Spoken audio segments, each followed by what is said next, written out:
L'amitié, un sentiment réciproque d'affection et de sympathie qui ne se fonde ni sur la parenté, ni sur l'attrait sexuel. Elle est l'une des étapes à franchir par les partenaires avant celle du mariage. Une période pendant laquelle les deux tourtereaux sont appelés à adopter certains comportements afin de fixer des bases solides à leur relation. Comme toute forme de vie, la vie professionnelle a besoin d'une préparation et donc la vie conjugale également a forcément besoin d'une préparation. Parce que ce qu'on voit de l'autre physiquement n'est pas forcément ce qu'il est intérieurement. Au cours de ce temps, ils apprennent à se connaître leur famille, à se faire accepter également. Parce que ça ne marche pas forcément au premier coup, à se faire accepter, ce qui est fondamental.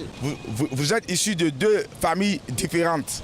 Les cultures ne sont pas les mêmes. Il faut chercher à connaître l'homme, à connaître son intimité. Comment savoir ce que l'autre s'énerve, comment il s'énerve, comment est-ce que la femme se prépare, comment la femme fait la lessive. Tout ça là, l'homme doit connaître et la femme aussi doit connaître ce que la position de l'homme, de quelle manière il s'énerve.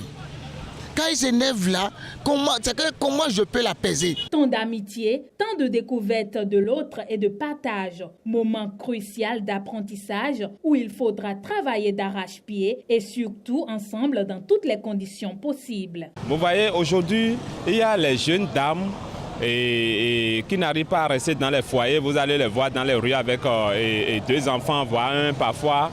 Et il y a aussi les hommes qui sont là, sans femmes. Je dis, c'est parce que l'amitié n'a pas été bien construite. Au moins, vous devez faire 2 ans en fiançailles. Moi, j'ai fait environ 7 ans d'amitié, de fiançailles avant le mariage. Moi, j'ai fait 6 ans. J'ai fait un minimum d'1 an, ce qui n'était pas forcément mon choix. Moi, mon partenaire, il était vraiment prêt.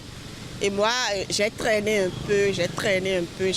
C'est vrai qu'on s'était connus par le passé, mais pas dans le sens de vivre ensemble.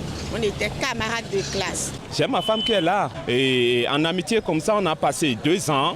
Et après les 2 ans, le 3e année, j'ai commencé par aller chez elle. Aujourd'hui, il n'y a plus cette forme de préparation dans les familles.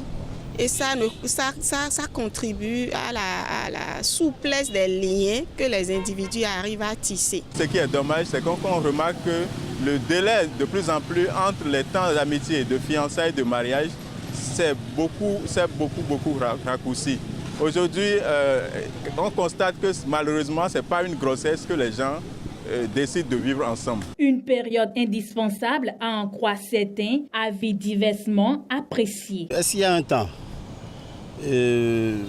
Pour moi, je n'ai pas fait de temps avec celle avec qui je suis. Et c'est elle qui est avec moi depuis 2003 jusqu'à présent. Il y a les gens qui font des années, jusqu'à 5 ans.